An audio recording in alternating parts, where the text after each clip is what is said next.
আজকে একটা পুরনো দিনের রান্না নিয়ে চলে এসেছি তোমাদের কাছে। তার জন্য নিয়ে নিয়েছি কিছুটা বেগুন। বেগুনগুলোর ওপরের যে গ্রিন অংশটা ওটা ছাড়িয়ে নিয়েছি, নিয়ে এরকম ভাগ করে কেটে নিয়েছি সব বেগুনগুলোকে। আর পেছনের ডাঁটিটাও একটু ছুলে নিয়েছি ছুরি দিয়ে। দিয়ে দিলাম এর মধ্যে কিছুটা হলুদ, আর দিয়ে দেবো কিছুটা নুন। এই নুন আর হলুদটা বেগুনের সাথে খুব ভালো করে মিশিয়ে নেব। তো বেগুনের সাথে মেশানোর পর বেগুনের ভেতরেও যাতে নুন হলুদটা ভালো করে ঢুকে যায়, সেই জন্য প্রত্যেকটা বেগুনের মধ্যে নুন হলুদটা ভালো করে মাখিয়ে নিতে হবে। দেখতেই পাচ্ছ আমি কীরকম করে মাখিয়ে নিচ্ছি, সেরকমভাবে মাখিয়ে নিতে হবে। তো হয়ে গেছে আমার মাখানো। এবার আমি বসিয়ে দিয়েছি কড়া, তাতে দিয়ে দিয়েছি সাদা তেল। এবার বেগুনগুলোকে এর মধ্যে আস্তে আস্তে ছেড়ে দেবো, দিয়ে প্রত্যেকটা বেগুনগুলোকে খুব ভালো করে ভেজে নেব। কারণ এরকম ছোট বেগুন দিয়ে এই ধরনের রান্না করলে খুব ভালো হয়। আর এই ধরনের রান্নাগুলো আজকাল প্রায় উঠেই যাচ্ছে, কিন্তু খেতে প্রচণ্ড ভালো হয়। তোমরা প্রথম থেকে দেখতে থাকো আর আমার সঙ্গে থেকো, দেখবে তোমাদেরও খুব ভালো লাগবে। দিয়ে দেবো এবার একটা ঢাকা, যাতে ভালো করে ভেতর থেকে সেদ্ধ হয়ে যায়। তো বেগুনটা উল্টে দিয়েছি এক পিঠ, কারণ এক পিঠ হয়ে গেলে আর এক পিঠ উল্টে দিলে আর একটা দিকও ভালো করে হয়ে যাবে। প্রায় ভাজা আমার হয়ে এসছে, তাও একটু হতে দেবো। এবার একটা তাওয়াতে নিয়ে নেব 1 চামচের একটু কম গোটা মেথি। এটা একটু গরম করে নেব, নিয়ে এটাকে গুঁড়ো করে নেব। এবার নিয়ে নিয়েছি কয়েকটা জিনিস, যেমন 1 বাটির একটু কম টক দই, যেটা খুব ভালো করে ফেটিয়ে নিতে হবে, ভীষণ ভালো করে। ফেটিয়ে নিচ্ছি, দেখতেই পাচ্ছ ভালো করে। এবার এর মধ্যে ফ্যাটানো হয়ে গেলে কতগুলো জিনিস মেশাতে হবে। একটা তো তোমরা দেখিয়েছো, মেথি গুঁড়ো। দিয়ে দিলাম 1 চামচ চিনি, আর দিয়ে দেবো প্রয়োজন অনুযায়ী নুন। তোমাদের যদি নুন একটু বেশি দরকার হয় অবশ্যই সেটা দেবে।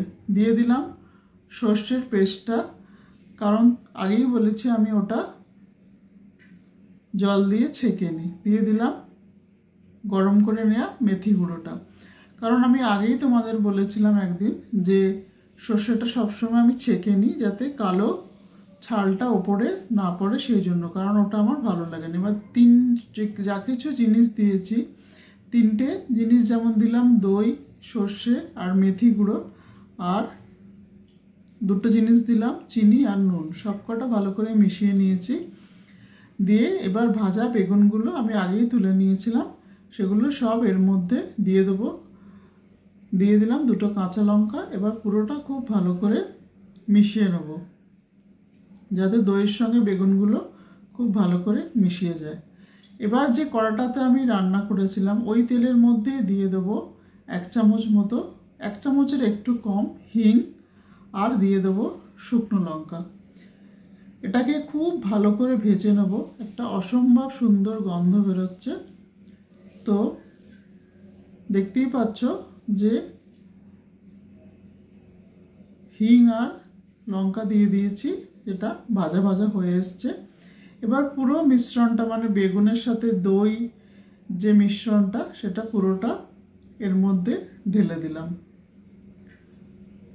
এটাকে এবার একটু ফুটতে দেবো, দিয়ে তারপরে একটা ঢাকা দিয়ে দেবো। এই রান্নাগুলো যে কোনো সময়তেই খাওয়া যায়, কোনো সময়তেই এটা অসুবিধে নেই খাওয়া, কারণ মশলা খুব কম থাকে আর খেতেও প্রচণ্ড ভালো লাগে। একবার শুধু তোমরা করে দেখো, দেখবে তোমাদেরও খুব ভালো লাগবে।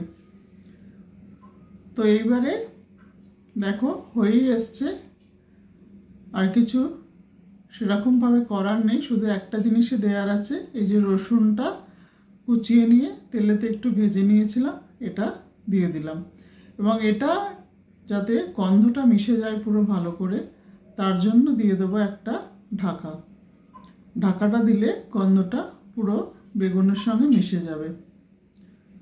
তো তোমরা দেখলে নিশ্চয়ই রান্নাটা, অবশ্যই করো, আমাকে জানিও কীরকম লাগলো। তোমাদের জানানোর অপেক্ষায় আমি রইলাম, কারণ তোমাদের কাছে শুনতে আমার ভীষণ ভালো লাগে। আর পারলে চ্যানেলটা সাবস্ক্রাইব করো, আর অবশ্যই রান্না করো, অবশ্যই। Thank you so much.